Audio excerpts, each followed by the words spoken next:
अस्सलाम वालेकुम गाइस, कैसे हैं आप लोग। आज हम बात करने वाले हैं वेन डायग्राम की, राइट। जैसा कि हमने पहले भी सीखा है कि बेसिक ऑपरेशन किस तरीके से किए जाते हैं, union, intersection, change, difference and complement set के अंदर। लेकिन आज हम बात करने वाले हैं कि यही सारे बेसिक ऑपरेशन किस तरीके से ग्राफिकली रिप्रेजेंट किए जा सकते हैं। और इसके बारे में सबसे पहले इंग्लिश मैथमेटिशियन जॉन वेन ने हमें बताया कि भाई आप किस तरीके से इन सारे ऑपरेशन को या सेट को किस तरीके से वेन डायग्राम्स के थ्रू सॉल्व कर सकते हैं। तो भाई वेन ने हमें सबसे पहले क्या बात की, वेन ने कहा हमें कि आप कंसीडर करो कि एक रेक्टेंगल है, राइट, और ये जो रेक्टेंगल है ये आपका यूनिवर्सल सेट है। इसे आप नाम दे दो यूनिवर्सल सेट। ये सेम ऐसे ही है जैसे ये यूनिवर्सल सेट है, यानी इसके अंदर कहीं ना कहीं 1 से लेकर 9 तक नंबर मौजूद है। फिर इसने क्या बात की, इसने कहा कि अगर आप ए, बी और सी ये जो तीन मतलब या कोई भी सेट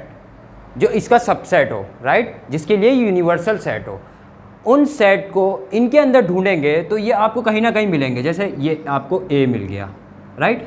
ये अब आप किसी भी शेप से दिखा सकते हो, मैंने इसको सर्कल से दिखा दिया, आप चाहो तो ट्राइंगल या स्क्वायर से भी दिखा सकते हो, इससे कोई फ़र्क नहीं पड़ता, राइट। तो भाई मैंने इसके अंदर एक सर्कल ड्रॉ कर दिया और दिखा दिया कि इसके अंदर ए सेट ये रहा। इसका मतलब ये है 1, 2, 6 और 8 जो एलिमेंट हैं इसके अंदर वो यहाँ कहीं मौजूद है, ये रहे। और जो बकिया एलिमेंट हैं वो यूनिवर्सल में कहीं मौजूद है, यहाँ कहीं। जो बचे हुए कौन कौन से एलिमेंट है भाई, 3, 4, 5, 7, 9, राइट। सिमिलरली इसी के अंदर आप बी भी इसी तरीके से दिखा सकते हो, सी भी या और कोई सेट भी इस तरीके से इसी के अंदर दिखा सकते हो। तो ये ग्राफिकल रिप्रेजेंटेशन है जो कि जॉन वेन ने हमें बताई, और इसके थ्रू हम अलग अलग क्वेश्चंस को भी सॉल्व कर सकते हैं। अब जैसे फॉर एग्जांपल आपसे पूछा जाए कि बताओ इसके अंदर ए सेट कहाँ है, तो आप कहोगे ए सेट ये रहा, और आंसर बताने के लिए आप इस ए को शेडेड कर दोगे। यानी आपका ये जो शेडेड एरिया है ये बता रहा है कि भाई आंसर ये है। शेडेड एरिया में कौन कौन आ रहा है, 1, 2, 6, 8 आ रहा है। तो भाई इस तरीके से आप बता सकते हो ए सेट ये रहा। सिमिलरली और देखते हैं इसको आगे। लेट्स से आपसे कहा जाए कि 2 सेट हैं ए और बी, राइट, और उन दोनों का यूनियन करना है आपने। इसका मतलब आपने फाइंड आउट करना है ए यूनियन बी। यकीनन ए भी इसके अंदर ही मौजूद है और बी भी इसके अंदर ही मौजूद है, और ये जो है ये यूनिवर्सल सेट है, राइट। अब मैं ए को इसके अंदर फाइंड आउट कर रहा हूँ तो भाई ए ये रहा समवेयर ना, ये रहा ए मेरा, राइट। और जब मैं बी को फाइंड आउट कर रहा हूँ तो लेट से बी ये रहा, और मैं दोनों का क्या कर रहा हूँ, यूनियन कर रहा हूँ। और आपको पता है यूनियन में तरतीब से लिख दिया जाता है, और ऐसा नंबर जो इसमें भी हो और इसमें भी हो उसको एक बार लिखा जाता है। और ऐसा नंबर कहाँ मौजूद होगा, ऐसा नंबर यहाँ मौजूद होगा, क्योंकि ये जो बी है ये ए के साथ यहाँ पर क्या हो रहा है, ओवरलैप हो रहा है। इसका मतलब यहाँ पे वो एलिमेंट आएंगे जो दोनों में एक जैसे हैं, जो दोनों में एक एक बार मौजूद है, राइट। अच्छा, ये ऐसे कौन से एलिमेंट है जो दोनों में एक एक बार मौजूद हैं, मतलब दोनों में ही मौजूद है। तो ऐसा एलिमेंट भाई 6 है, तो इसका मतलब यहाँ पर कौन है, 6, राइट। और यहाँ पर कौन है बचे हुए, 3, 5, 9, और यहाँ पर कौन कौन है, 1, 2, 8। और आप कर क्या रहे हो, यूनियन कर रहे हो ना दोनों का, ए यूनियन बी। इसका मतलब आप ए को बी के साथ तरतीब से लिखना चाह रहे हो, तो इसका मतलब आपका आंसर जो है वो ये सारा होगा, ये सारा होगा, क्योंकि ए और बी के सारे एलिमेंट लिख दिए जाते हैं, और वो एलिमेंट भी लिख दिए जाते हैं जो एक जैसे होते हैं दोनों में। इसका मतलब ये एरिया भी होगा। तो ए यूनियन बी को अगर आप ग्राफिकली देखें, जो को वेन डायग्राम ने हमें बताया, वेन ने हमें बताया, तो वो आप इस तरीके से देख सकते हो कि भाई वो ये सारा एरिया है इसके अंदर, राइट। सिमिलरली अगर आप बात करते हो ए इंटरसेक्शन बी की, हम इसके अंदर इंटरसेक्शन भी कर सकते हैं, राइट। यूनियन को हटाकर इंटरसेक्शन लिख देते हैं यहाँ पर। और आपको मालूम है कि इंटरसेक्शन में हम क्या करते हैं, एक जैसे नंबर जो कि ए में भी मौजूद होंगे और बी में भी मौजूद होंगे वो हमारे आंसर में लिख दिए जाते हैं। तो भाई यहाँ पर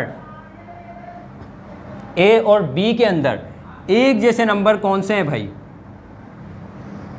राइट। तो भाई ये ए सेट है, ये बी सेट है, और दोनों में एक जैसा कौन है, 6। तो इसका मतलब समवेयर जहाँ ओवरलैप हो रहा है वहाँ 6 मौजूद है। तो इसका मतलब ये वाला एरिया जो है ये है आपका ए इंटरसेक्शन बी, राइट। और ये आपका ए इंटरसेक्शन बी का आंसर होगा, और ये आप ग्राफिकली देख सकते हो। और जो बचे हुए 1, 2, 8 है वो यहाँ है, और बचे हुए जो 3, 5, 9 है वो यहाँ है, और उसके अलावा जो नंबर है वो यहाँ मौजूद हैं, यूनिवर्सल के अंदर मौजूद हैं, राइट।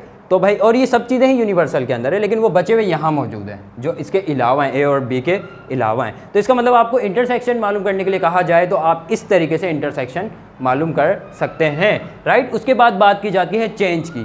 भाई अगर मैं इसको चेंज में कन्वर्ट कर दूँ, इसको चेंज कर देते हैं, इसको रफ कर लेते हैं पहले, और आपने मालूम करना है ए चेंज बी। चेंज का मतलब क्या था भाई? चेंज हमने पढ़ा था प्रीवियस क्लासेस में, प्रीवियस लेक्चर में, कि भाई चेंज होता है कि ए और बी में कितना फ़र्क है, राइट। हमने यही पढ़ा था ना। अच्छा, ए इसके अंदर समवेयर मौजूद है, बी भी इसके अंदर मौजूद है, राइट। अच्छा, ये ए है, ये बी है, तो भाई दोनों में फ़र्क कितना है?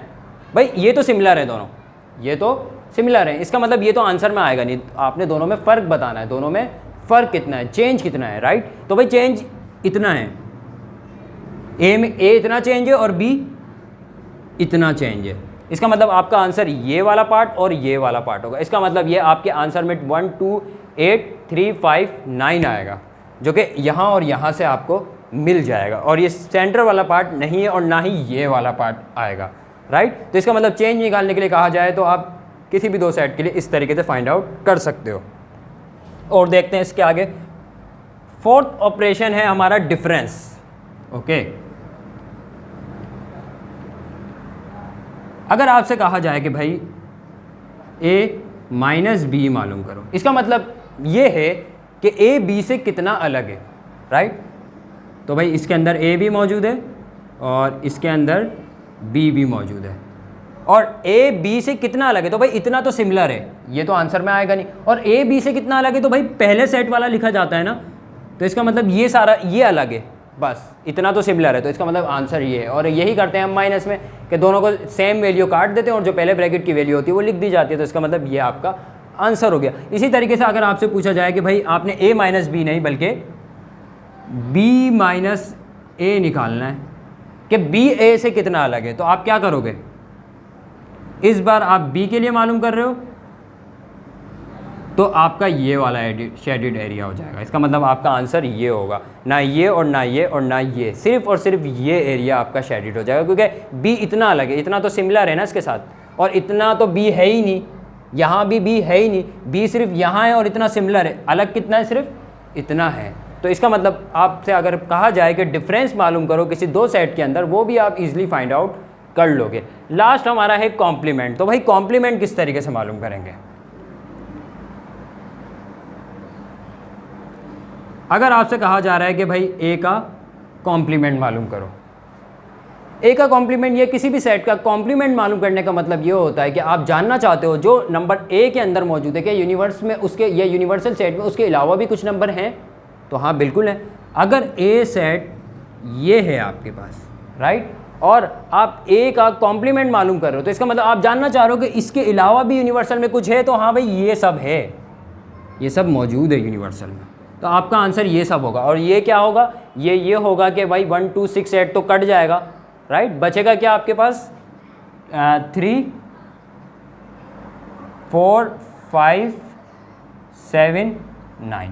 इसका मतलब आपका आंसर ये आएगा। ए कॉम्प्लीमेंट का मतलब ये हुआ कि भाई ए के अलावा ये नंबर यूनिवर्सल में मौजूद है। सिमिलरली आप बी का कॉम्प्लीमेंट भी कर सकते हो और सी का कॉम्प्लीमेंट भी कर सकते हो, राइट। वीडियो पसंद आने की सूरत में चैनल को सब्सक्राइब करना ना भूलिएगा। Thank you so much.